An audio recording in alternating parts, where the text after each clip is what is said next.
Hi ஜிலகுட்டீஸ், நான் வந்துட்டேன். மணி என்ன 3 நம்ம வந்துருவோம். வாழ்க்கையை மாற்றக்கூடிய 6 தத்துவங்கள். இந்த 6 தத்துவம் தெரியாம தான்யா நம்ம இவ்வளோ தூரம் கஷ்டப்பட்டுருக்கோம் அப்படின்னு நினைக்கலாம். ஏன் அப்படி சொல்கிறேன்னா, நிறைய ஃப்ரெண்ட்ஸ் என்னுடைய கமெண்ட்டில் சொல்கிறது என்னென்னா, சிஸ்டர் உங்கள் வீடியோ பார்த்ததுக்கப்புறம் தான் நான் நிறைய விஷயம் வந்து தெரிஞ்சுக்கிட்டேன், கற்றுக்கிட்டேன் அப்படிங்கிறது. ஏன்னா நமக்கு இன்னும் இந்த வாழ்க்கை நிறைய விஷயங்களை கற்றுக் கொடுத்துக்கிட்டே தான் இருக்குது. நம்ம கற்றுக்கிட்டா மட்டும்தான் நம்மளால் முன்னேற முடியும். ஸோ அந்த மாதிரி உள்ள விஷயத்தை தான் நான் வந்து சொல்ல வந்திருக்கேன். இந்த 6 விஷயமும் உங்கள் லைஃப்பில் நடந்துருச்சுன்னா உங்களை வந்து அடிச்சுக்கிறதுக்கு ஆளே இல்லை அப்படின்னு சொல்லலாம். ஸோ இந்த 6 விஷயத்தை கண்டிப்பாக நீங்கள் தெரிஞ்சுக்கங்க. இந்த வீடியோ முடியும் போது நீங்களே நினைப்பீங்க, என்னடா இது நம்ம லைஃப்பில் இந்த 6 விஷயத்தில் ஒன்று கூட நம்ம கரெக்டாக செய்யலையே அப்படின்னு சொல்லிட்டு, அது எதுன்னு சொல்லிட்டு கண்டிப்பாக கமெண்ட்டில் சொல்லுங்கள். இப்போ வாங்க வீடியோக்குள்ளே போகலாம். உங்கள் வாழ்க்கையை இன்னும் நீங்கள் நினச்ச மாதிரி மாறலன்னு தெரியுமா? அதுக்கு காரணம் அதிர்ஷ்டம்லாம் இல்லாமல் இல்லை, பணம் இல்லாமலும் இல்லை, ஆதரவு இல்லாமலும் கூட இல்லை. இந்த 6 தத்துவங்கள் இல்லாமல் இருக்கிறதுனால தான். இந்த 6 விஷயங்களையும் வாழ்க்கையில் கடைப்பிடிச்சிங்கன்னு வைங்களேன், உங்கள் சிந்தனையே மாறிடும், முடிவுகளும் மாறும், ஏன் வாழ்க்கையே கூட மாறும். நான் சொல்ல போகிறது புத்தகத்தில் படித்ததும் கிடையாது, வாழ்க்கையை கற்றுக் கொடுத்த பாடங்கள் மட்டும்தான். கடைசி வரைக்கும் பாருங்கள், ஒரு சின்ன விஷயம் கூட உங்களோட வாழ்க்கையை திருப்பியே போட்டுடலாம். ஸோ கண்டிப்பாக ஸ்கிப் பண்ணாமல் பாருங்கள். இப்போ தான் என்னோட வீடியோக்கு ஃபஸ்ட் டைம் வரதா இருந்தால் லைக் பண்ணிட்டு, ஷேர் பண்ணிட்டு, கமெண்ட் பண்ணிட்டு உள்ளவங்க அப்படியே அந்த ஹைப் பட்டனை அமைக்கிருங்க. ஃபஸ்ட்டு பேசுறதை ஃபஸ்ட்டு கேளுங்க, அதுக்கப்புறம் பேசுங்க. நிறைய பேர் பண்ணுற விஷயமே இதுதான். எல்லாமே எனக்கு தான் தெரியும்னு சொல்லிட்டு முதல்ல பத்தக்கான்னு சொல்லிட்டு எல்லாத்தையும் புலம்பி முடிச்சதுக்கப்புறம் நம்மளோட பேச்சை யாரும் கேட்பாங்கன்னா கண்டிப்பாக கேட்க மாட்டாங்க. இப்போ நிறைய பேருக்கு கேட்குற பழக்கங்கிறது சுத்தமாக இல்லை. எல்லாருக்குமே பேசணும்னு தான் ஆசை. ஆனால் உண்மையாக வெற்றி பெற்றவங்க வந்து அதிகமாக பேசவே மாட்டாங்க. நல்லா கவனிச்சு பாருங்கள், அவங்களும் ரொம்ப சைலண்ட்டாக இருப்பாங்க. ஆனால் அதிகமாக கேட்பாங்க. மற்றவங்க பேசுகிறத ஃபஸ்ட்டு காது கொடுத்து கேட்குறவன் அசால்ட்டாக முன்னேறி போயிட்டே இருப்பான். ஒருத்தர் பேசும்போது ஃபஸ்ட்டு முழுசாக கேளுங்க. அவங்க என்ன சொல்ல வராரு, என்ன பிரச்சனையை பற்றி சொல்ல போகிறாரு, அவரோட உணர்வு என்ன, இதெல்லாம் நீங்கள் புரிஞ்சுக்கிட்டாலே போதும். நீங்கள் பேசுகிற ஒவ்வொரு வார்த்தைக்கும் மதிப்பு வரும். பட் நம்ம என்ன பண்ணுவோம், இதுக்கு அப்படியே ஆப்போசிட்டாக பண்ணுவோம். முழுசாக கேட்கவே மாட்டோம். அவர் பேசுகிறதுக்கு முன்னக்கூட்டியே முந்திரி கொட்டை மாதிரி நம்ம முதல்ல இது உனக்கு தெரியுமா, இதை பற்றி எனக்கு தெரியும்னு சொல்லிட்டு வள கொல நம்ம மட்டும் பேசி தள்ளிடுவோம். அப்போ நம்ம பேச்சுக்கு மதிப்பு இருக்குமா? சத்தியமாக மதிப்பே இருக்காது.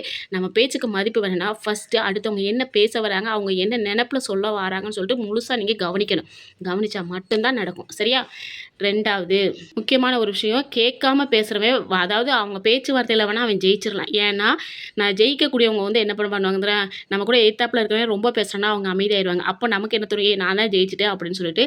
ஸோ தயவு செஞ்சு அப்படி பண்ணாதீங்க. மற்றவன் என்ன பேச வரான்னு சொல்லிட்டு நீங்கள் கேளுங்க. அதுவே பெரிய ப்ளஸ் நமக்கு. 2வது முடியாதுங்கிற விடுவதற்கு முன்னாடி ஒரு தடவை முயற்சி செஞ்சு தான் பாருங்களேன். நிறைய பேர் பண்ணுற பெரிய பிரச்சனையே இதுதான். நான் இப்போ இந்த இது எனக்கே பொருந்தும். என்ன காரணம்னா, நான் ஒரு சின்னதாக பிஸ்னஸ் பண்ணலான்ட்டு நினச்சிக்கிட்டு இருக்கேன். பட் அதை எப்படி ஆரம்பித்தா சரியாக வருமா வராதான்னு சொல்லிட்டு இப்போ வரைக்கும் நான் யோசிச்சுக்கிட்டே தான் இருக்கேன். ஏன் அப்படின்னு கேட்டிங்கன்னா, நம்ம ஆரம்பிச்சுட்டு அப்புறமா தோல்வி ஆயிருமோ அப்படிங்கிற ஒரு பயம் இருக்குது. நிறைய பேரோட கனவு தோக்குறது தோல்வியால் இல்லை, முயற்சி செய்யாமல் விட்டதுனால தான். அப்படின்னு சொல்லிட்டு என்னால் முடியாது, நான் சாதாரண ஆள், எனக்கு அதிர்ஷ்டமே இல்லை அப்படின்னு நிறைய பேர் வந்து இந்த வார்த்தைகளை சொல்லி தான் அவங்களோட வாழ்க்கையை அழிச்சிக்கிட்டு இருக்காங்க. ஒரு தடவை முயற்சி பண்ணி பாருங்கள், தோத்தாலும் பரவாயில்ல. இந்த விஷயத்தை தான் நான் யோசிச்சுக்கிட்டு இருக்கேன். ஒரு தடவை முயற்சி பண்ணி தான் பார்ப்போமே, தோக்குறமா ஜெயிக்கிறமாங்கிறது கடவுள் விட்ட வழி அப்படின்னு நினச்சிருக்கேன். பார்க்குறேன் எப்படி என்னன்ட்டு. நான் எது ஆரம்பித்தாலும் சரி, கண்டிப்பாக என்னுடைய சொந்தங்களான உங்கள்கிட்ட கண்டிப்பாக சொல்வேன். ஏன்னா நிஜ சொந்தங்கள்கிட்ட நான் வந்து தோத்துட்டேன். ஆனால் உங்கள் முன்னாடி நான் தோக்க மாட்டேன்னு எனக்கு ஒரு நம்பிக்கை இருக்குது. பார்க்கலாம். ஏன்னா என்னை இவ்வளோ தூரம் வளர்த்துக்கிட்டு இருக்கிறதே நீங்கள் தான். என்னை நம்பி 10,000 சப்ஸ்கிரைப் இருக்காங்க அப்படிங்கிறது நினச்சாலே இப்போ வரைக்கும் எனக்கு என்ன சொல்கிறது, இமயமலையிலே ஏறி உட்காந்த மாதிரி இருக்குது. ஒவ்வொருத்தரும் 1 லேக்கு இப்படி சொல்லுவாங்க, இல்லை 1 மில்லியனுக்கு சொல்லுவாங்க. எனக்கு 10,000க்கு இமயமலை மேலே ஏறி நான் உட்காந்துட்டேன் அப்படின்னே சொல்லலாம். ஏன்னா அந்தளவுக்கு சந்தோஷமாக இருக்குது. ஸோ முடியாதுன்னு எதையுமே விடக்கூடாது, முயற்சி செய்யணும் அப்படின்னு சொல்லிட்டு நானும் இருக்கிறேன். கண்டிப்பாக நீங்களே இருங்க. மறுபடியும் முயற்சி பண்ணுவோம். ஒரு நாள் கண்டிப்பாக வெற்றி வரும் அப்படின்னு நம்ம நம்புவோம். ஏன்னா எனக்குமே அது இந்த அளவுக்கு அதிர்ஷ்டத்துக்கு மேலே நம்பிக்கை இல்லை. ஏன்னா நான் எதை ஆரம்பித்தாலும் அதிர்ஷ்டமே இல்லைன்னு சொல்லிட்டு என்னை சுற்றி இருக்கவங்க எல்லாருமே என்னை திட்டி இருக்கிறாங்க.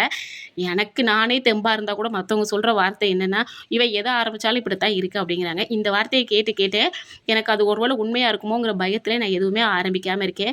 உதாரணத்துக்கு நான் சொன்னேன் பார்த்தீங்களா, நான் உண்மையை ஒத்துக்கிறேன்ப்பா, இந்த கருவேப்பிலை லட்டு வந்து நான் செஞ்சு விற்கிறேன்னு சொன்னேன் தெரியுமா? எதுக்காக நான் கருவேப்பிலை லட்டுக்குள்ளே நான் போகிறேன்னா, எனக்கு வந்து ஹேர் ஃபாலுங்கிறது சும்மா கண்ணா பின்னான்னு போகுது. புலிவால் மாதிரி இருந்தது, இப்போ எலிவால் மாதிரி ஆச்சு. அதுக்கப்புறம் ஓரளவு அல்ஹம்துலில்லாஹ் நல்லபடியாக வளர்த்துக்கிட்டு வரேன். அதுக்காக உடனே சர்ருன்னு வளர்ந்துருச்சா அப்படின்னா அப்படிலாம் வளரலை. முதல்ல கழிஞ்சதுக்கு இப்போ கொஞ்சம் கம்மியாக கழிஞ்சிக்கிட்டு இருக்குது. கொஞ்சம் ஓரளவு நல்லா கண்ட்ரோல் ஆகிருக்கு. அதுக்கு இந்த கருவேப்பிலை லட்டு, ஹேர் பேக்கு இது மட்டும்தான் காரணம். நான் குடிக்கிற அந்த சொல்லுவேன்ல, நான் வெயிட் லாஸ்க்கு குடிக்கிறது, இது எல்லாத்தையும் தான் நான் செஞ்சுருக்கேன். இந்த கரிஞ்சீரகம், வெந்தயம் இதெல்லாம் போட்டு நைட்டு ஒரு ட்ரிங்க் யூஸ் பண்ணுறது, இப்படி தான் என்னுடைய ஹேரை வந்து நான் கொஞ்சம் பாதுகாத்துக்கிட்டு இருக்கேன். ஸோ இதையே நம்ம வந்து ஒரு தொழிலாக பண்ணலாம். ஏன்னா நிறைய பேருக்கு இது தெரிய மாட்டேங்குது. எல்லாருமே ஹேருக்கும் நம்மளோட வெயிட்டுக்கும் தான் ரொம்ப கவலைப்படுறோம். ஸோ அதை பற்றி பண்ணலாமான்னு ஒரு ஐடியா இருக்குது. பண்ணும்போது கண்டிப்பாக நான் உங்கள்கிட்ட சொல்லுவேன். சரியா? முயற்சி செய்யாதவன் எப்போவுமே தோத்துட்டு தான் இருப்பான் அப்படின்னு சொல்லியிருக்காங்க. ஸோ நம்ம முயற்சி பண்ணுறோம், ஜெயிப்போம் அப்படின்னு சொல்லி ஆண்டவன் மேலே நம்பிக்கையை வைப்போம். 3வது சம்பாதிங்க, அப்புறமா செலவு செய்யுங்க.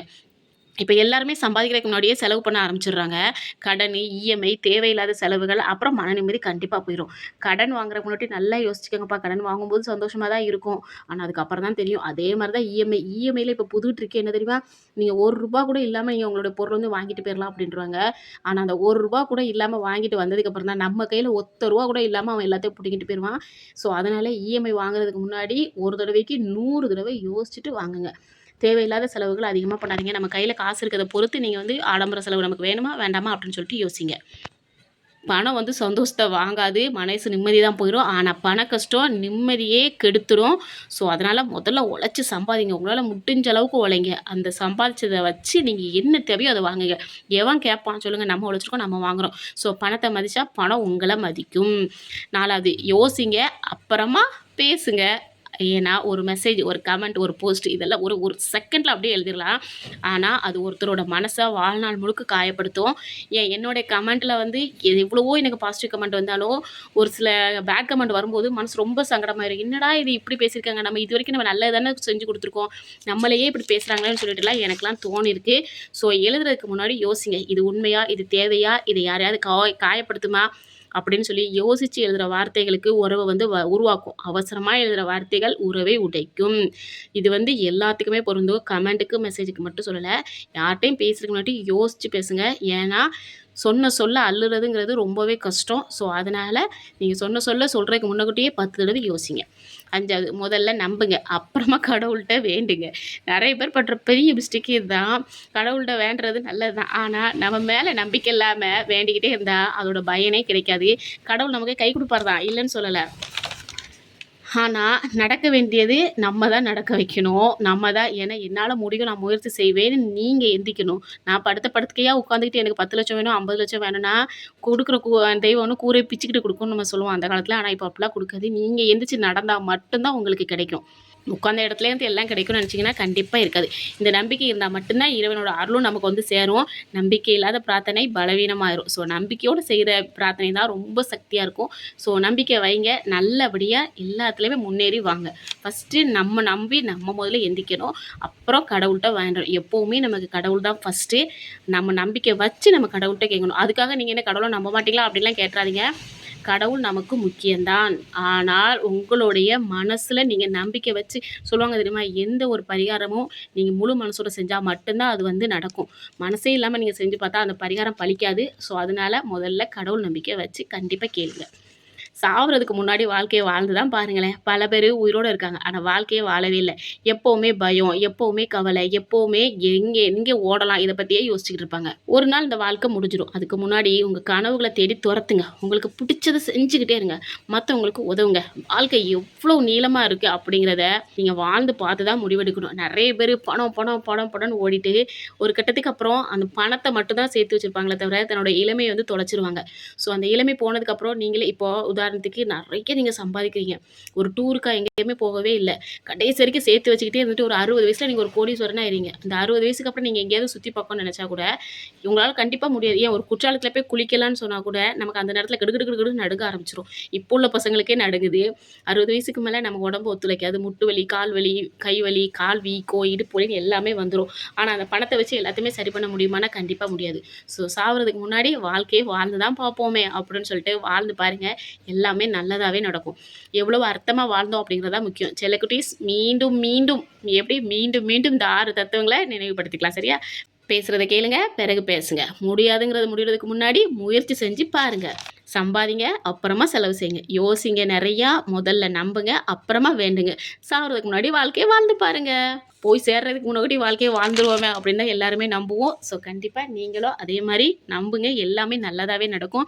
இந்த 6 தத்துவங்கள்ல ஏதாவது ஒரே ஒரு சின்ன விஷயம் உங்க மனச தொட்டிருந்தா கூட, டக்குன்னு கமெண்ட்ல வந்து சொல்லுங்க. உங்களுடைய பொன்னான கமெண்ட்டுகளுக்கு நான் ரொம்ப ரொம்ப வெயிட் பண்ணிக்கிட்டு இருக்கேன். ஸோ கண்டிப்பா கமெண்ட் பண்ணுங்க, ஹைப்பையும் பண்ணுங்க, லைக்கையும் பண்ணுங்க, சப்ஸ்கிரைபும் பண்ணுங்க. இதே மாரி சூப்பரான வீடியோ உங்களுக்காக நான் டெய்லி டெய்லி கொண்டு வரேன். டாட்டா பாய்ம்மா. உங்களுக்கு ஏதாவது தேவைப்பட்டுச்சுன்னா, நான் வந்து டேக் பண்ணியிருக்க பொருள்லேருந்து வாங்கிக்கங்க. எல்லாமே ரேட் கம்மியா தான் வச்சிருப்பேன். பாய்ம்மா.